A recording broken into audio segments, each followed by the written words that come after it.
പെയ്തൊഴിയാത്ത നൊമ്പരങ്ങൾ. നമുക്ക് കഥ തുടരാം.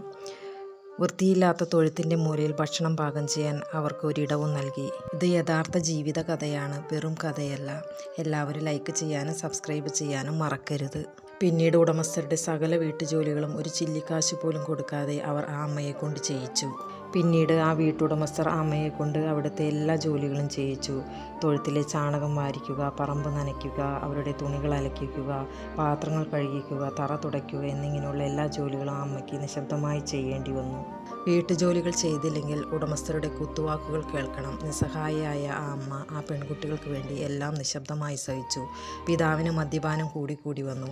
അതിനിടെ അമ്മയുടെ കുറച്ച് സ്വർണങ്ങൾ ഉണ്ടായിരുന്നതും ജോലിയിൽ നിന്ന് അയാൾക്ക് കിട്ടിയിരുന്ന സമ്പാദ്യവുമെല്ലാം മദ്യപിക്കാൻ തികയാതെയായി. രാത്രി പല ദിവസങ്ങളിലും മദ്യഷാപ്പുകളിൽ നിന്ന് അയാൾക്ക് തിരിച്ച് വീട്ടിലേക്ക് വരാൻ പറ്റാതെയായി. പല ദിവസങ്ങളിലും ആ അമ്മയും ചെറിയ പെൺകുട്ടികളും അച്ഛൻ വരുന്നതും നോക്കി വീടിൻ്റെ ഉമ്മറത്ത് ഉറങ്ങാതെ കാത്തിരിക്കും.